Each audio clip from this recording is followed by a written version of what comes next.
mar de Veracruz guarda secretos que el tiempo nunca logra borrar completamente.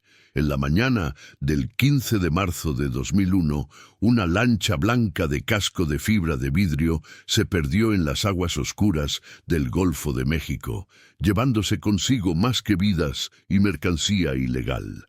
Se llevó respuestas que durante más de 2 décadas permanecieron sepultadas bajo toneladas de agua salada y olvido. Aquel día neblinoso, cuando la costa aún dormía y el puerto apenas comenzaba su rutina matutina, 4 hombres subieron a esa embarcación en un muelle abandonado cerca de Boca del Río. Nadie los vio partir, o al menos nadie que estuviera dispuesto a hablar. La esposa de uno de ellos, Mariana Solís, recuerda cada detalle de esa madrugada como si ocurriera en el presente. Su marido, Rodolfo Gómez, era un hombre de 52 años que había trabajado en la industria pesquera durante 30 años. Pero en los últimos meses había comenzado a involucrarse en negocios turbios que lo mantenían fuera de casa durante noches completas. Mariana, una mujer de voz tranquila y mirada cansada, sabía que algo no estaba bien. Pero los gastos de la universidad de su hija y la hipoteca del pequeño departamento la mantenían callada. Si estás siguiendo esta historia desde casa, te invitamos a que te suscribas a nuestro canal y nos cuentes en los comentarios desde dónde nos estás viendo. Historias como esta merecen ser compartidas. Y tu apoyo nos ayuda a investigar y documentar los casos que la historia oficial prefiere olvidar. Ahora continuemos con lo que sucedió aquella madrugada fatídica. Rodolfo había salido de casa a las 2 de la mañana, besando ligeramente la frente de Mariana mientras ella fingía dormir. No intercambiaron palabras, ya no lo hacían desde hacía meses. Ella escuchó el sonido de su Tsuru azul arrancar en la calle oscura, y luego nada más. El silencio del puerto en esas horas es ensordecedor, especialmente cuando sabes que alguien a quien amas se está alejando posiblemente para nunca regresar. Los otros 3 hombres de la lancha tenían historias similares. Héctor Mendoza, un contrabandista experimentado de 48 años originario de Alvarado. Javier López, un ingeniero desempleado de 35 años que había caído en la desesperación económica.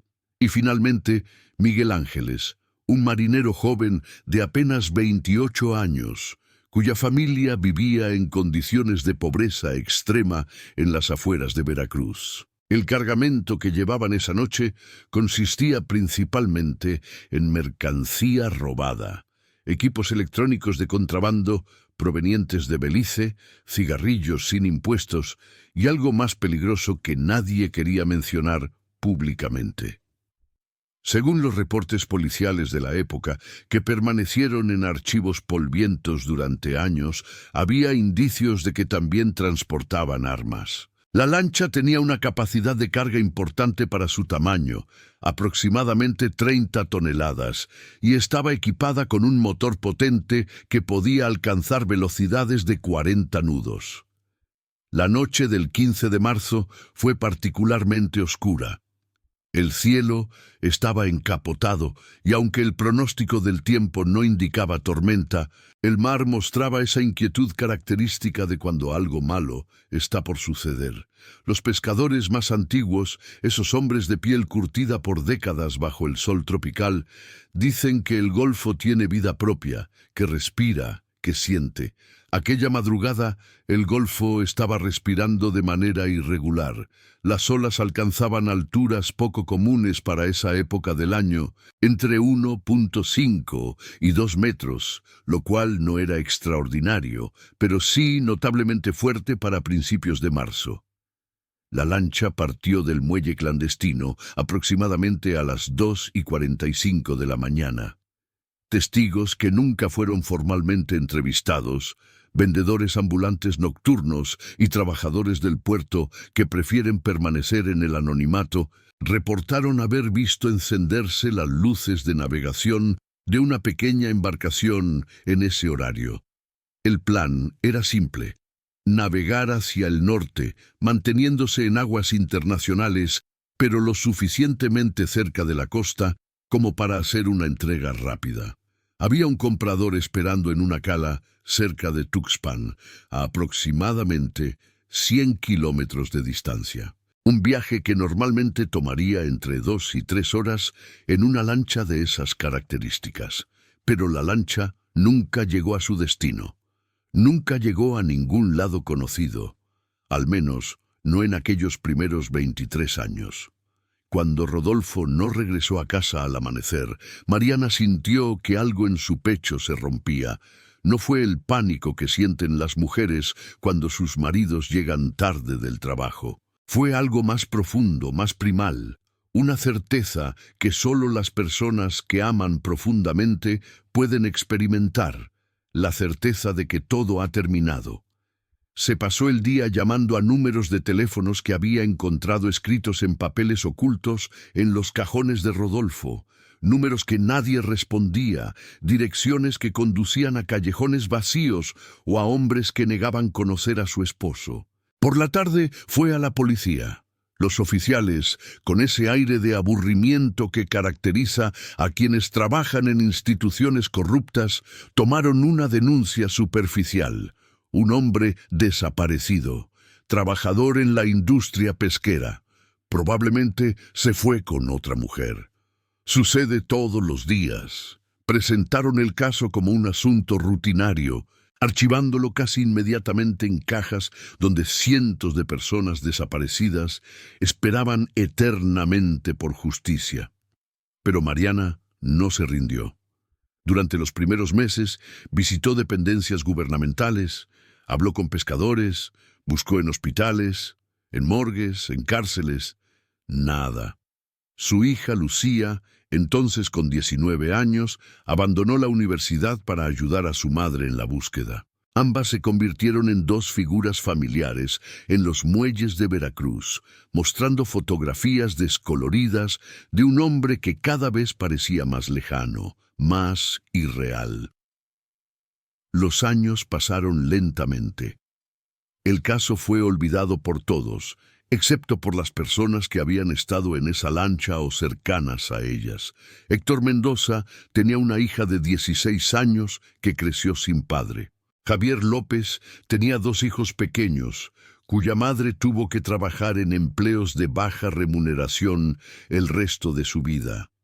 Miguel Ángeles nunca conocería a su propio hijo, nacido 3 meses después de su desaparición.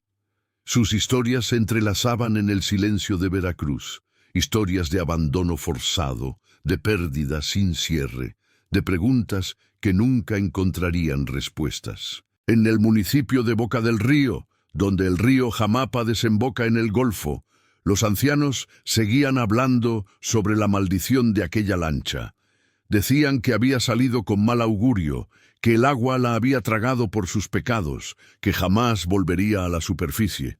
Estas historias, mezcla de superstición y resignación, eran la única forma que la comunidad tenía de procesar la tragedia. En una región donde la desaparición de personas es moneda corriente, donde las autoridades son cómplices silenciosos de crímenes que nunca son esclarecidos, el olvido se convierte en un mecanismo de supervivencia psicológica. Sin embargo, el mar no olvida. Aunque los hombres logren olvidar, aunque las instituciones cierren sus puertas a las verdades incómodas, el océano mantiene registros que trascienden el tiempo. Cada objeto que cae a sus profundidades, cada partícula de materia, cada evidencia de tragedia, permanece allí, esperando el momento en que alguien finalmente las busque con las herramientas correctas y la determinación suficiente. 23 años después, en octubre de 2024, una empresa privada de prospección marina contratada para evaluar yacimientos de gas natural en el Golfo de México comenzó a usar un equipo de sonar de última generación en las aguas frente a Veracruz. Este equipo, tecnología que en 2001 no estaba disponible a nivel comercial, podía detectar objetos con una precisión sorprendente, penetrando metros en el lecho marino e identificando anomalías que pasaban desapercibidas ante otras técnicas de búsqueda. El 22 de octubre de 2024, aproximadamente a 30 kilómetros de la costa de Boca del Río, en coordenadas que correspondían a una profundidad de 38 metros, el sonar detectó una anomalía clara: la forma definitiva de una embarcación de fibra de vidrio, intacta en su estructura general, pero visiblemente deteriorada, yaciendo en el fondo del Golfo. Los registros de la empresa indicaban que el objeto había estado allí durante décadas, cubierto lentamente por sedimento y colonizado por vida marina. Inicialmente, los ejecutivos de la compañía de prospección consideraron la anomalía como un obstáculo menor en sus operaciones, algo que debería notificarse a las autoridades correspondientes, pero que no interferiría significativamente con sus planes. Sin embargo, uno de los ingenieros de la empresa, un hombre llamado Andrés Castillo, de 53 años, reconoció algo en las coordenadas y dimensiones del objeto registrado.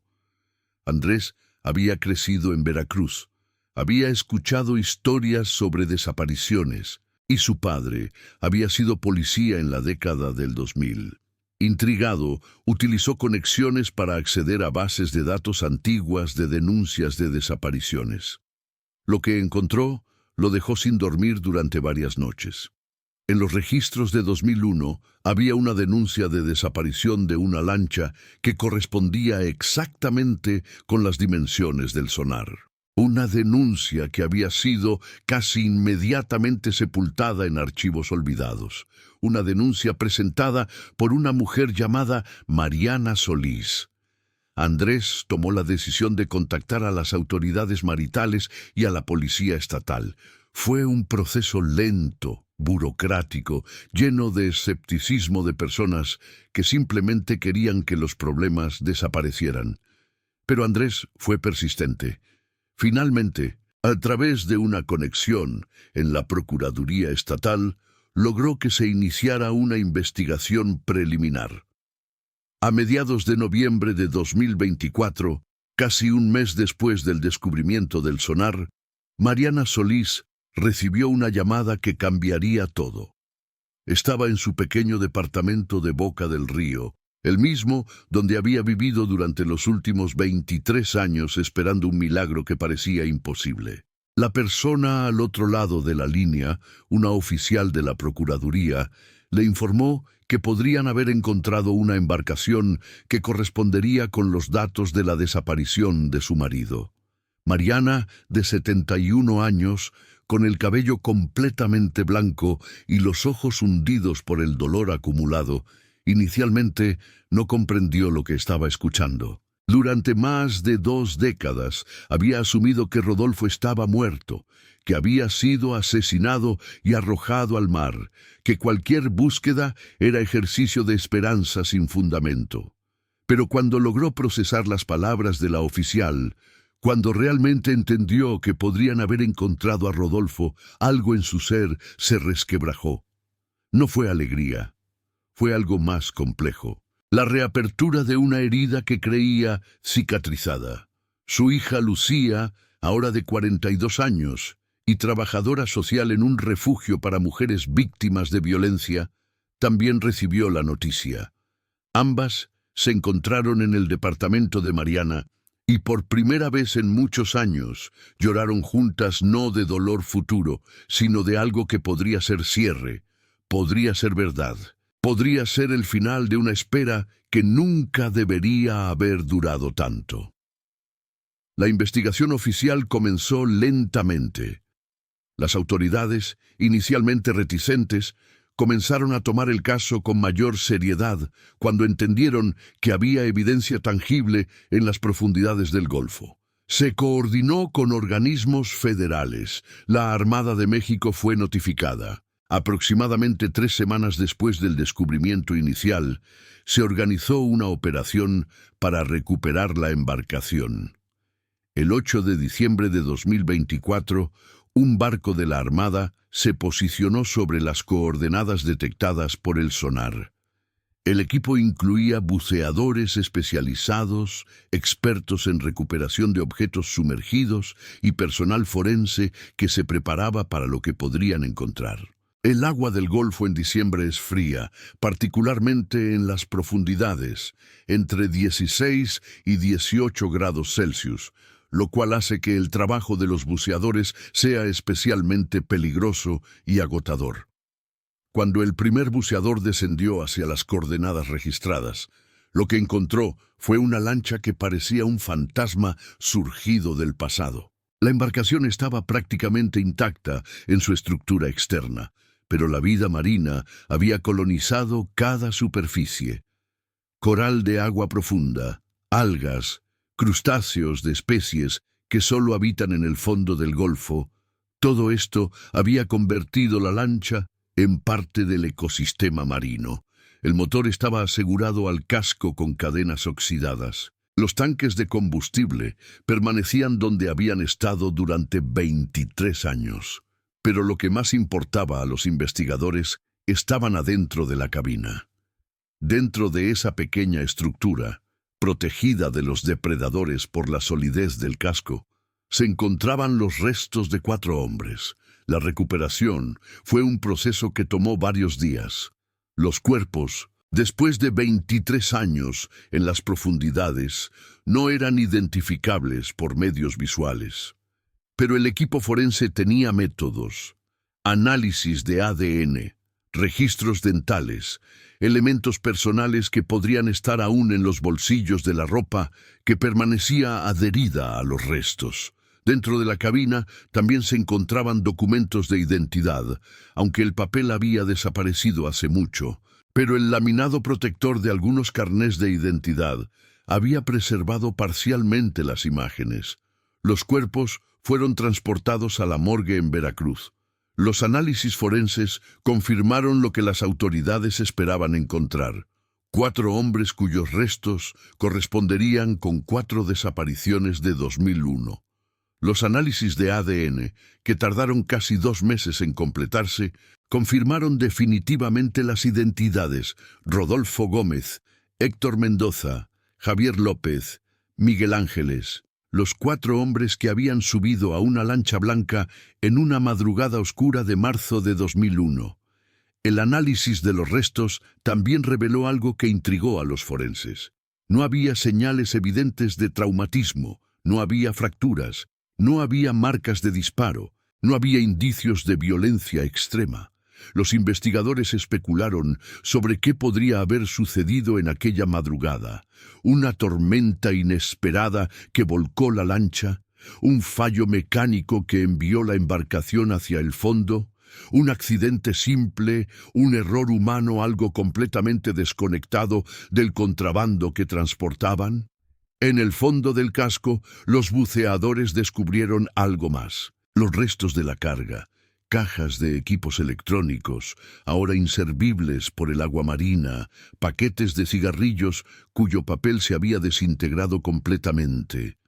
Y sí, también había encontrado lo que aparentaban ser cajas de municiones, aunque corroídas por los años de inmersión.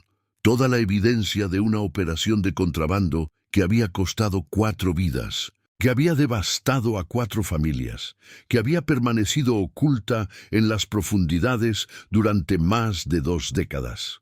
Cuando Mariana Solís vio el informe forense confirmando que los restos de su marido habían sido finalmente encontrados, la reacción no fue de alegría o incluso de alivio, fue de una resignación profunda. Ella había vivido tantos años con la posibilidad de que Rodolfo estuviera vivo, que incluso ese pequeño hilo de esperanza irracional se había convertido en parte de su identidad.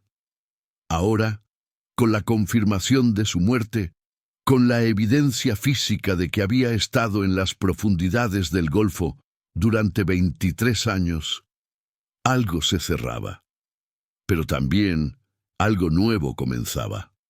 La investigación oficial abrió nuevas preguntas. Si la lancha se hundió en 2001, ¿Por qué no fue encontrada antes? ¿Por qué las autoridades no realizaron una búsqueda más exhaustiva en ese momento? Los registros policiales indicaban que en realidad sí se había realizado una búsqueda inicial, pero había sido abandonada después de solo una semana. Los reportes sugieren que alguien en posiciones de autoridad había ordenado la suspensión de las operaciones de búsqueda. ¿Quién? ¿Por qué?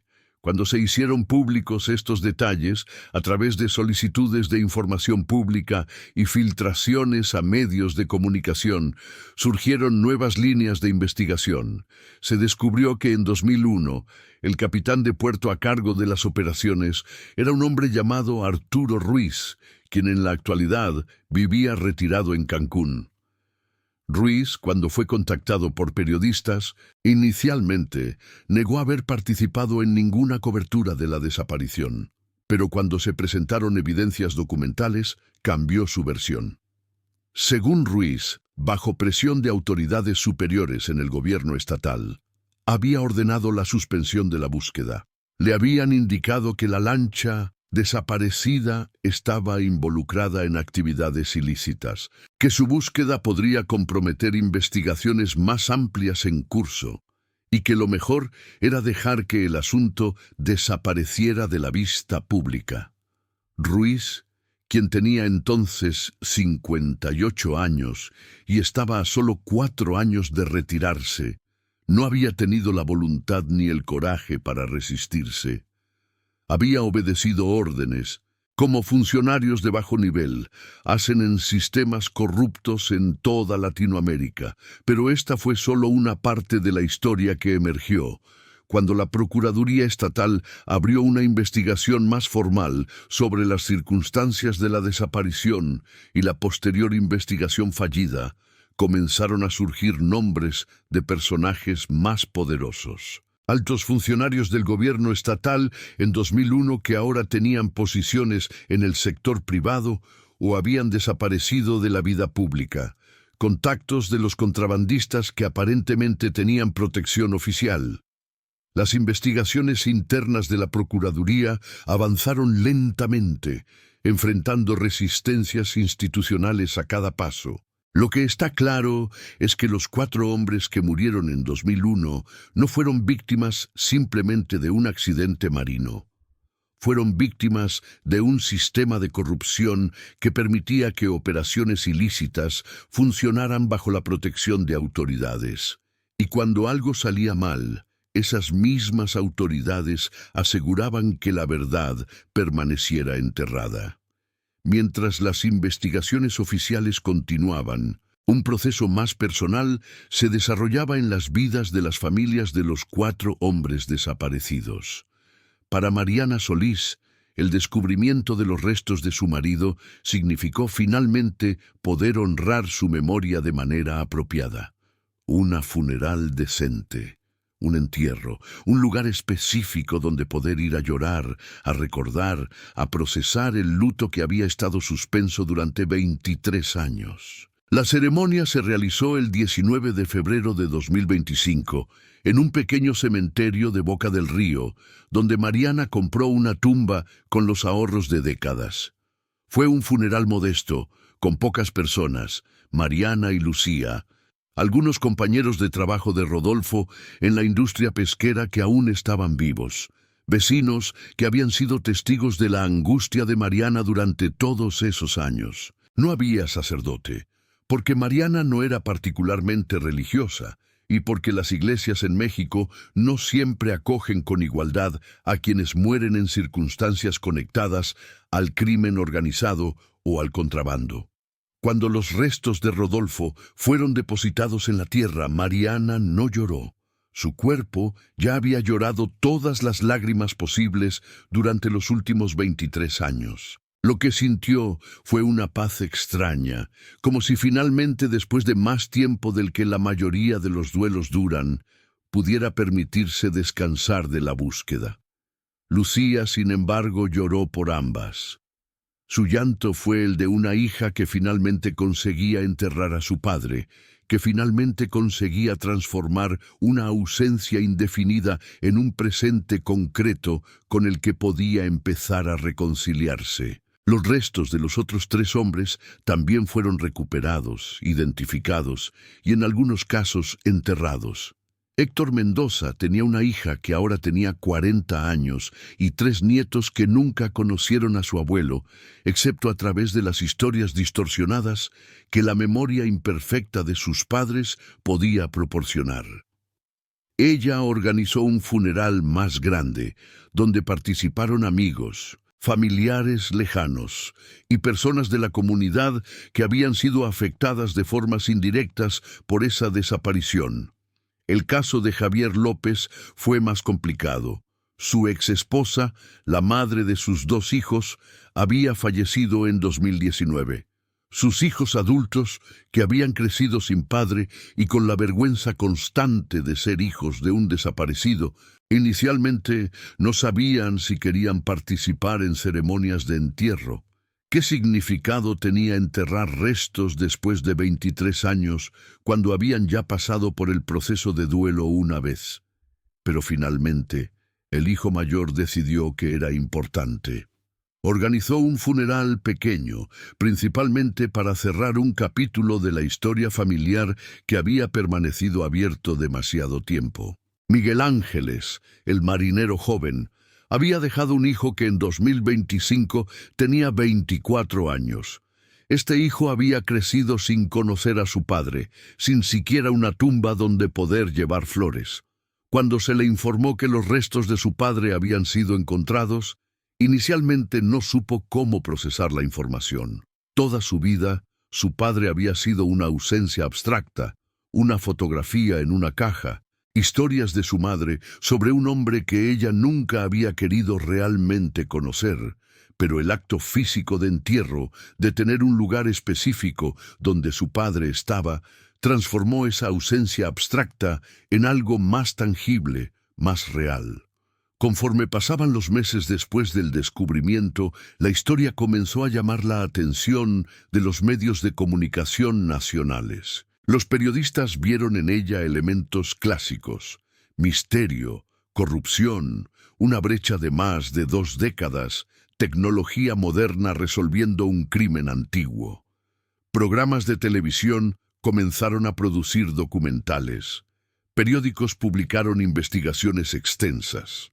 La historia de los 4 hombres desaparecidos en una lancha con contrabando y encontrados 23 años después en el fondo del Golfo, se convirtió en un caso de estudio sobre cómo funciona la corrupción institucional en México. Pero mientras los medios exploraban los aspectos sensoriales y dramáticos del caso, las investigaciones más profundas continuaban sin recibir la misma atención pública. ¿Quién había ordenado la suspensión de la búsqueda en 2001? ¿Quién protegía a los operadores del contrabando? ¿Cuál era la conexión entre la operación que llevaba la lancha y las autoridades que aparentemente sabían de ella? Estas preguntas llevaron a investigadores privados, a periodistas de investigación y a oficiales de la Procuraduría que aún creían que sus instituciones podían servir a la justicia, a excavar en registros de 2001, que muchas personas preferían que permanecieran enterrados. Lo que emergió fue una red compleja de corrupción que involucraba no solo a autoridades locales, sino también a operadores del crimen organizado, a políticos que luego llegaron a posiciones de mayor poder y a sistemas de impunidad que permitían que estas operaciones continuaran indefinidamente. Para Mariana Solís, que en 2025 tenía 71 años y enfrentaba sus últimos años potencialmente con una salud cada vez más frágil, el descubrimiento de la verdad representaba una validación. Durante 23 años, las autoridades le habían indicado, de formas directas e indirectas, que la desaparición de su marido no importaba, que era un asunto menor en el contexto de la criminalidad más amplia en México. El descubrimiento de los restos, la investigación subsecuente, la atención mediática, todo esto validaba su búsqueda, su obstinación, su negativa a aceptar el silencio. En una entrevista para un programa de televisión en abril de 2025, Mariana fue preguntada si finalmente podría tener paz. Ella respondió con la sabiduría que viene del sufrimiento prolongado. La paz no es algo que yo vaya a encontrar. He vivido 23 años buscando respuestas, y ahora que finalmente las tengo, debo aprender a vivir con una verdad que me duele. Mi marido está muerto, eso es lo que sé ahora, pero también sé que su muerte no fue un accidente simple. Sé que fue parte de un sistema que permitía que personas muriesen sin que importase, sin que se buscara justicia. Eso es lo que me duele más. No solo la pérdida de Rodolfo, sino lo que su pérdida representa sobre cómo funciona México, sobre cómo los más poderosos pueden protegerse a sí mismos a expensas de las vidas de gente común. La investigación sobre qué pasó exactamente la noche del 15 de marzo de 2001 probablemente nunca será completamente esclarecida. El análisis de los restos no proporciona evidencia definitiva sobre la causa de la muerte.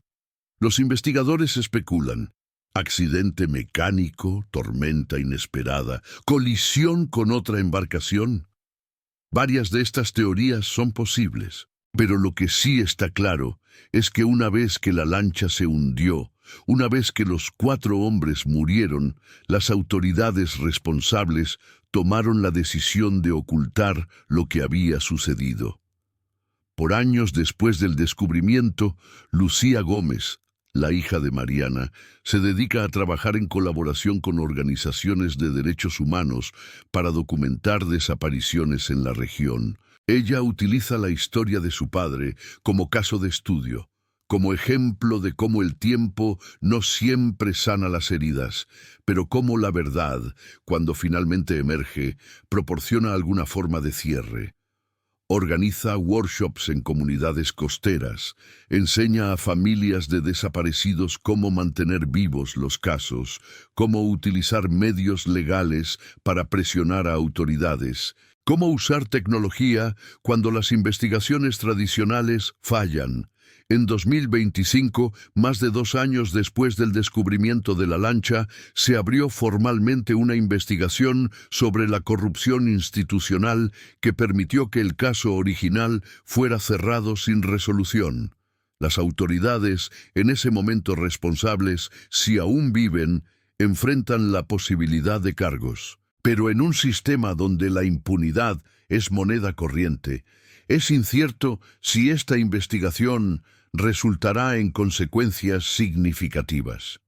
El descubrimiento de la lancha en el fondo del Golfo de México se ha convertido en un símbolo de algo más amplio. La posibilidad de que incluso los crímenes más profundamente sepultados, cubiertos por años, protegidos por sistemas de corrupción, pueden eventualmente emerger a la luz. No siempre resulta en justicia completa. A menudo solo resulta en verdad parcial, en un entendimiento imperfecto de lo que sucedió. Pero para familias como la de Mariana Solís, como la de Lucía, como la de los otros 3 hombres que murieron en esa lancha, la verdad, aunque sea incompleta, es mejor que un silencio indefinido. El mar de Veracruz sigue guardando otros secretos. Hay otras embarcaciones en el fondo, otros cargamentos, otras preguntas sin respuestas. Pero en el caso de la lancha desaparecida en 2001, después de 23 años en las profundidades, la historia finalmente ha encontrado su curso hacia la superficie, hacia la luz, hacia el lugar donde puede ser visto, recordado y procesado por una sociedad que necesita enfrentar sus verdades incómodas. Sin embargo, la historia no termina en 2025 con la identificación de los restos y los funerales. existen capas más profundas, más oscuras, que comienzan a revelarse conforme pasan los meses y conforme nuevos elementos emergen tanto de archivos policiales como de testimonios que finalmente salen a la luz pública. Lo que parecía ser un caso cerrado, una tragedia explicable como accidente marino, comienza a mostrar sus verdaderas dimensiones cuando se examinan los detalles con mayor precisión y cuando personas que durante décadas guardaron silencio finalmente deciden hablar. En junio de 2025, aproximadamente 8 meses después del descubrimiento inicial de la lancha, un reportero de investigación del periódico Proceso, publicación reconocida por su trabajo en desentrañar corrupción institucional, publicó una investigación extensa basada en documentos desclasificados y testimonios de fuentes anónimas. El reportaje revelaba que la operación de contrabando que llevaba la lancha no era una operación aislada, sino parte de un esquema mucho más grande que involucraba a varias agencias gubernamentales, criminales de cuello blanco y organizaciones de crimen organizado que operaban desde Veracruz hacia el resto del país. Según el reportaje, la lancha que desapareció en 2001 estaba siendo utilizada para transportar no solo mercancía robada, sino también armas y dinero en efectivo, que era parte de un sistema de lavado de dinero que involucraba al menos a 3 bancos privados de operación en Veracruz. El cargamento específico que transportaba aquella noche de marzo de 2001 no era simplemente mercancía ilegal, sino evidencia de transacciones que habrían comprometido a personas poderosas si hubiera sido presentada ante las autoridades competentes. La hipótesis del reportaje, basada en testimonios de personas que habían trabajado en la industria del contrabando en esa época y que ahora estaban dispuestas a hablar, era que la lancha no se hundió accidentalmente. Según estas fuentes, la embarcación fue deliberadamente saboteada. El motor fue dañado de manera que causaría una falla catastrófica una vez que la lancha estuviera lo suficientemente alejada de la costa como para que el naufragio no fuera presenciado por nadie. Esta teoría explicaba por qué los restos no mostraban signos de violencia traumática. Los hombres probablemente se ahogaron cuando la lancha se llenó de agua después de la falla del motor. Pero ¿quién había saboteado la lancha? ¿Y por qué? Estas preguntas llevaban a territorios peligrosos. Según las fuentes anónimas del reportaje, la operación había sido comprometida. Alguien había informado a las autoridades federales sobre la carga específica que transportaba la lancha. Pero en lugar de permitir que se realizara un arresto limpio, que causaría el escándalo público inevitable, las autoridades locales, que estaban conectadas con la operación, decidieron que era mejor eliminar toda la evidencia. La lancha, la carga y los 4 hombres que podrían testificar sobre lo que había sucedido tenían que desaparecer.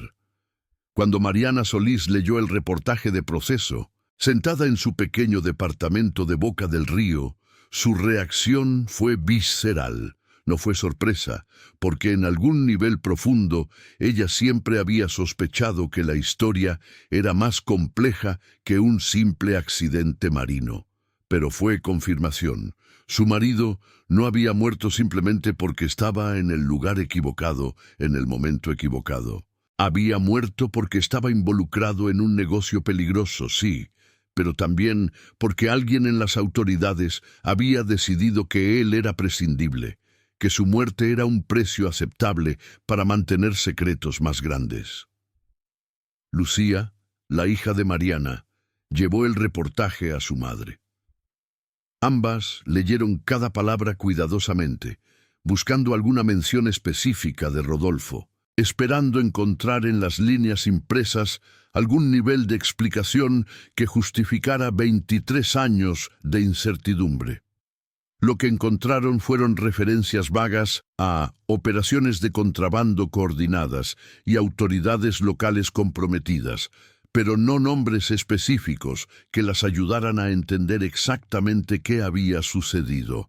Lucía decidió que necesitaba hablar directamente con el reportero. A través de conexiones en organizaciones de derechos humanos, logró contactarlo. Cuando se encontraron en un café en Xalapa, capital de Veracruz, el reportero, un hombre de 55 años llamado Carlos Mendoza, que había pasado 30 años investigando la corrupción en México, fue honesto sobre las limitaciones de lo que podía publicar. Lo que sé y lo que puedo probar están separados por un abismo, le dijo Carlos a Lucía. Tengo fuentes que me han contado historias que explicarían exactamente qué sucedió con tu padre y con los otros hombres. Pero si publico esos nombres, esas fuentes desaparecerían, literalmente. No pasaría nada legalmente, pero morirían en accidentes, sufrirían ataques violentos, sus familias serían amenazadas. Así funciona el sistema en México. La verdad es peligrosa, y los guardianes de la verdad son personas que pueden permitirse ser eliminadas sin que nadie haga preguntas. Lucía entendió lo que Carlos estaba diciendo. Entendió que en una sociedad donde la impunidad es prácticamente garantizada para quienes tienen poder, la investigación honesta es un lujo que pocos pueden permitirse. Pero aún así, presionó para obtener más información. Carlos, con la cautela de alguien que ha vivido bajo amenaza durante décadas, compartió lo que podía. Los nombres de personas que podrían haber estado involucradas, los nombres de agencias gubernamentales que habrían tenido conocimiento de la operación, los nombres de bancos que habrían estado moviendo dinero relacionado con estas transacciones. Con esta información, Lucía comenzó su propia investigación paralela. Trabajó con abogados, con organizaciones de derechos humanos, con otros periodistas independientes. Lentamente, comenzó a construir un cuadro más completo de lo que había sucedido no solo la noche del 15 de marzo de 2001, sino en los años precedentes. Cómo la operación de contrabando se había establecido, cómo había funcionado, cuáles eran las conexiones políticas que la permitían operar con relativa impunidad. En julio de 2025, Lucía presentó sus hallazgos a la Comisión de Derechos Humanos del Estado de Veracruz. Era un documento de más de 100 páginas, meticulosamente referenciado, que conectaba los puntos entre la desaparición de su padre, otras desapariciones en la región durante el mismo periodo, operaciones de corrupción institucional documentadas y un patrón sistemático de impunidad. Lo que el documento argumentaba era que el caso de los 4 hombres en la lancha no era excepcional, era ejemplar. Era representativo de cómo las autoridades mexicanas, en coordinación con criminales, regularmente eliminaban personas que se convertían en problemas, y que durante 23 años, este patrón había continuado sin ser documentado públicamente porque las víctimas y sus familias carecían de los recursos o la plataforma para contar sus historias. La Comisión de Derechos Humanos, después de revisar el documento, emitió una recomendación formal a la Procuraduría Estatal, indicando que debería abrirse una investigación formal sobre posible homicidio en los casos de los 4 hombres desaparecidos en 2001. Fue un paso pequeño en el contexto del sistema de justicia mexicano, pero fue un paso. Era el reconocimiento oficial de que lo que había sucedido probablemente no fue accidental, sino criminal. Sin embargo, mientras estas investigaciones formales avanzaban lentamente a través de los canales burocráticos, ocurrió algo que cambió el panorama completamente. En agosto de 2025, un individuo que había trabajado en la Policía Estatal de Veracruz en 2001 y que había sido asignado a la investigación inicial de la desaparición de la lancha, decidió acercarse a los periodistas de investigación. Este hombre, que se identificó por el seudónimo de Oficial X para proteger su seguridad, tenía algo importante que revelar. Según el Oficial X, la investigación inicial de 2001 había descubierto evidencia clara de que la lancha había sido saboteada. Los primeros respondedores que llegaron al muelle donde la lancha normalmente se guardaba habían encontrado signos de que alguien había accedido al motor durante la noche anterior a la desaparición. Había marcas de herramientas, cables cortados deliberadamente y evidencia de que el trabajo había sido realizado por alguien con conocimiento técnico. Pero cuando estos hallazgos fueron reportados a su supervisor, le fue ordenado que no continuara investigando en esa dirección. Se le indicó que debía cerrar el caso, que se consideraría un accidente marino y que cualquier investigación adicional sería contraproducente. Cuando el Oficial X presionó, cuestionando por qué se estaba enterrando evidencia de un crimen potencial, fue transferido a una estación en el sur del estado, alejado de Veracruz, alejado de la investigación, alejado de cualquier capacidad de continuar preguntando preguntas incómodas. El Oficial X había guardado silencio durante 24 años. Había dejado la policía años después, había intentado vivir una vida normal, pero el peso de lo que sabía nunca lo había abandonado. Con la edad, con la sensación de que ya no tenía mucho que perder, finalmente decidió hablar. «Mi conciencia no puede cargar esto más», le dijo a los periodistas. Ese hombre, Rodolfo Gómez, fue asesinado. Los otros 3 también. No fue accidente. Y yo tenía la responsabilidad de investigarlo, y fui obligado a no hacerlo. Debo hablar antes de que sea demasiado tarde.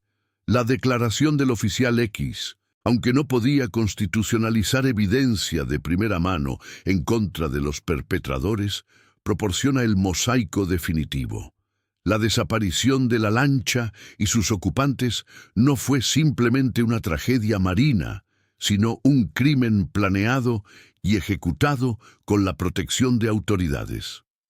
Cuando Mariana Solís escuchó que había alguien dispuesto a testificar que su marido había sido asesinado, algo en ella cambió. Durante 23 años había vivido con la incertidumbre, con la posibilidad de que Rodolfo simplemente hubiera cometido un error, que estuviera en el lugar equivocado en el momento equivocado. Pero ahora había confirmación. Su marido había sido asesinado deliberadamente. Asesinado porque estaba en un negocio peligroso. Sí, pero asesinado de todas formas. Alguien había tomado la decisión consciente de colocar explosivos en su motor, sabiendo que eso resultaría en su muerte. Mariana, en septiembre de 2025, a los 71 años, presentó una demanda formal ante la Procuraduría General de la República, la Agencia Federal de Justicia, pidiendo que se abriera una investigación federal sobre el asesinato de su marido y los otros 3 hombres. La demanda fue presentada con la asistencia de abogados de derechos humanos y fue acompañada por toda la documentación que Lucía había compilado, los testimonios de Carlos Mendoza y del Oficial X y los análisis forenses sobre los restos. Inicialmente, la Procuraduría General respondió con la velocidad glacial característica de las instituciones mexicanas. Se abrió un expediente. Se comenzó una investigación preliminar, se interrogó a personas, pero nada parecía avanzar de manera significativa, hasta que, en octubre de 2025, un juez federal, harto de la falta de progreso en el caso y de la evidencia circunstancial pero convincente que se había presentado, emitió un mandato ordenando a la Procuraduría que procediera con vigor en la investigación y que en un plazo de 90 días presentara un informe completo sobre sus hallazgos. Fue un mandato sin precedentes en la historia reciente de Veracruz. Un juez federal ejerciendo autoridad real para forzar que las instituciones cumplan con sus responsabilidades. El mandato generó atención mediática nacional. Programas de televisión comenzaron a cubrir el caso más intensamente. Las redes sociales se llenaron de discusiones sobre corrupción, sobre justicia, sobre cómo en México los ricos y poderosos podían cometer crímenes sin consecuencias, mientras que los pobres eran encarcelados por delitos menores. El mandato también generó consecuencias inesperadas. Una serie de figuras públicas conectadas con el gobierno de Veracruz en 2001, figuras que creían que sus roles en la cobertura de la desaparición de la lancha habían sido olvidados, comenzaron a recibir presión. Algunos fueron sometidos a entrevistas por investigadores federales. Otros vieron sus antecedentes financieros escrutados en búsqueda de evidencia de conexión con operaciones de lavado de dinero. Un exfuncionario que había sido gobernador interino en 2001 fue brevemente detenido bajo interrogatorio, aunque fue liberado después de 24 horas cuando no se encontró evidencia directa que lo conectara con el asesinato específico.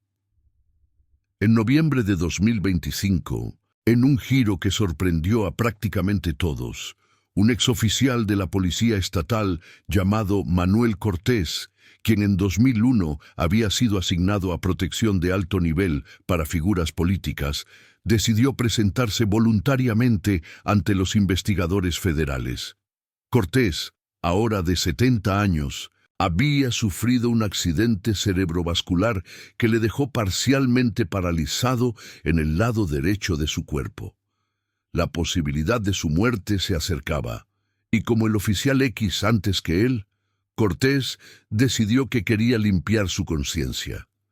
Según Cortés, él no había sido el que saboteó directamente la lancha, pero había sido encargado de preparar la operación.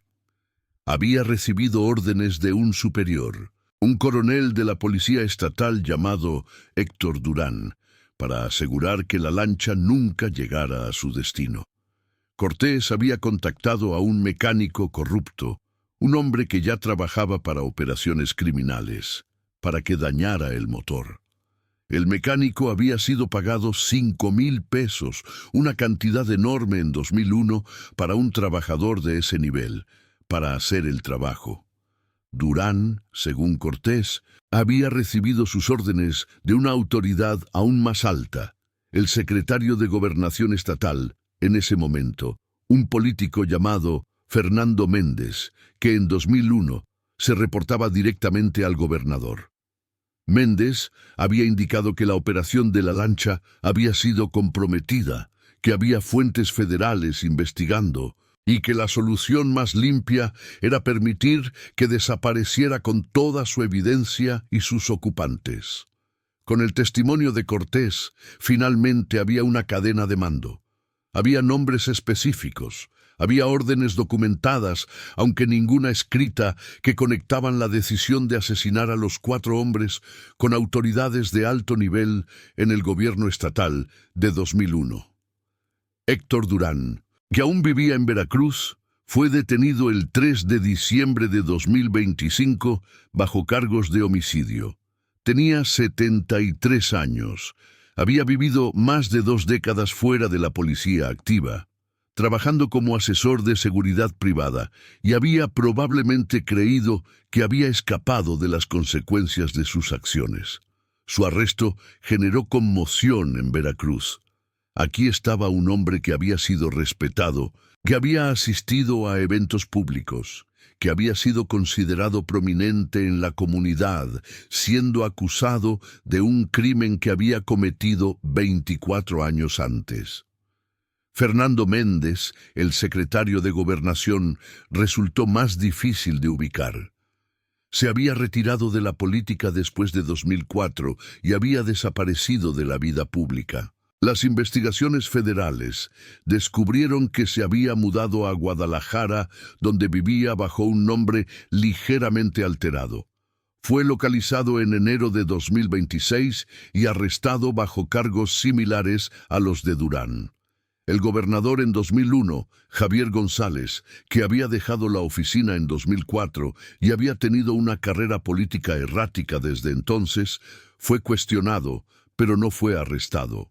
Técnicamente porque la evidencia directa que lo conectaba específicamente con la orden de asesinato era circunstancial. Pero la investigación sugería que González casi con certeza sabía lo que estaba sucediendo, incluso si no había dado la orden directamente. Conforme estos desarrollos se desplegaban a lo largo de finales de 2025 y principios de 2026, la vida de Mariana Solís experimentó una transformación extraña. Por 24 años había sido principalmente víctima, una mujer cuyo marido había desaparecido y cuya búsqueda de respuestas había sido en gran medida solitaria. Pero ahora, en sus años 70, se encontraba en el centro de un caso que estaba sacudiendo las estructuras políticas de Veracruz.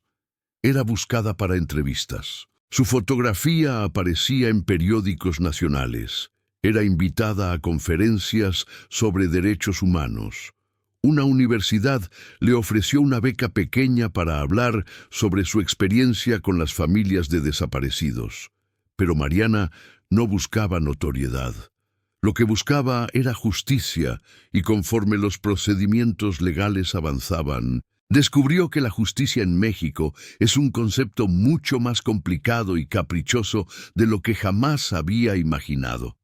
Los juicios de Durán y Méndez avanzaron lentamente, con aplazamientos frecuentes, con cambios de abogados, con moción tras moción que parecían diseñadas principalmente para retrasar el proceso lo máximo posible. En marzo de 2026, casi 25 años exactamente después de la desaparición de Rodolfo, se llevó a cabo el primer día del juicio de Héctor Durán. Mariana asistió, acompañada por Lucía. Ambas se sentaron en la parte pública de la corte, viendo al hombre que, según la evidencia, había ordenado el sabotaje que causó la muerte de su marido, un hombre de 73 años que parecía sorprendentemente pequeño, frágil, como si la gravedad de lo que había hecho finalmente lo hubiera envejecido más allá de sus años. Durante el procedimiento judicial, el fiscal presentó la evidencia: los testimonios de Cortés y del oficial X, los análisis forenses de los restos, los registros financieros que mostraban pagos a individuos relacionados con la operación, la cadena de órdenes que Cortés había documentado. Todo esto fue presentado meticulosamente, construyendo un caso de que Durán, actuando bajo órdenes de Méndez, había coordinado el sabotaje deliberado que resultó en el asesinato de 4 hombres. La defensa de Durán argumentó que no había prueba directa de que Durán hubiera dado la orden específica, que Cortés era un testigo sin corroboración externa, que los análisis forenses de los restos no demostraban definitivamente que el motor había sido saboteado, simplemente que había fallado. Argumentaron, en esencia, que la cadena de pruebas, aunque sugerente, no era concluyente. El juicio duró 3 meses. Finalmente, en junio de 2026, el juez emitió su veredicto. Encontró a Héctor Durán culpable de homicidio calificado en 4 ocasiones, no de asesinato premeditado, una distinción legal en México que resultaba en una sentencia significativamente menor. Durán fue sentenciado a 25 años de prisión. Dado su edad, 73 años, y el hecho de que podría vivir solo otra década o 2, la sentencia era efectivamente una sentencia de vida, pero legal y técnicamente menos severa que la de un asesinato premeditado. Cuando el veredicto fue leído, Mariana lloró. No fue llanto de alegría, porque nada podría devolverle a su marido. Fue llanto de algo que podría describirse como cierre parcial, como la culminación de una búsqueda que había definido su vida adulta. Su marido, que había sido desaparecido, que había sido olvidado, cuya muerte había sido ocultada y después ignorada durante 24 años, ahora tenía justicia legal. No era perfecta, no era completa, pero existía. El juicio de Fernando Méndez se llevó a cabo algunos meses después. Méndez, argumentando que simplemente estaba siguiendo órdenes del gobernador, que él no había sabido específicamente cómo se ejecutaría el asesinato, recibió una sentencia ligeramente menor que Durán. 22 años de prisión. Ambos hombres fueron encarcelados en la Penitenciaría Estatal de Veracruz. El caso del gobernador González fue diferente. Sin evidencia directa que lo conectara específicamente con la orden de asesinato, sin testigos dispuestos a nombrado como la fuente de esa orden, la investigación concluyó que probablemente sabía lo que estaba sucediendo, pero que no podía probarse más allá de una duda razonable. Fue interrogado, investigado, pero no fue acusado formalmente. De manera informal, su carrera política fue destruida, fue excluido de círculos políticos. Media década de investigación federal, en efecto, terminó con su influencia, incluso si no resultó en una condena criminal. Para Lucía, la conclusión del caso representó algo diferente. Durante 2 años, se había convertido en la cara pública de la búsqueda de justicia. Su investigación, sus conferencias, su dedicación a documentar la verdad, habían transformado lo que había sido un caso olvidado en un precedente de cómo las familias de desaparecidos podían utilizar la persistencia, la investigación rigurosa y el apoyo de organizaciones de derechos humanos para forzar que las instituciones rendieran cuentas. En noviembre de 2026, Lucía fue invitada a hablar ante la Asamblea Legislativa del Estado de Veracruz. La ocasión fue la presentación de una propuesta de ley que requeriría que todos los casos de desapariciones fueran investigados activamente durante un mínimo de 5 años antes de ser cerrados formalmente. Fue conocida informalmente como la Ley Rodolfo Gómez, en honor al padre de Lucía, cuya desaparición había impulsado el proceso legislativo. Cuando Lucía se paró ante la Asamblea, mirando a los diputados que representaban al Estado, algo en su expresión mostró que había transformado su dolor privado en acción pública. «Mi padre desapareció hace 25 años», comenzó. Durante 24 años, su caso fue tratado como si no importara. Fue tratado como si su muerte fuera simplemente un costo del hacer negocios criminales. Fue tratado como si fuera aceptable ocultar la verdad, eliminar evidencia y permitir que sus asesinos vivieran en libertad. Pero mi padre importaba. Y la ley que ustedes están considerando hoy dice que todas las personas desaparecidas importan, que sus casos merecen investigación persistente, que sus familias merecen respuestas. La ley Rodolfo Gómez fue aprobada por la Asamblea Legislativa en diciembre de 2026. Se convirtió en ley estatal. No fue un gran cambio en el contexto del sistema de justicia mexicano como un todo, pero fue un cambio real en Veracruz, el estado donde el padre de Lucía había desaparecido, donde 4 hombres habían sido asesinados para ocultar corrupción, donde una familia había persistido durante 25 años buscando respuestas. Mariana Solís falleció en febrero de 2027 a los 72 años de un infarto masivo.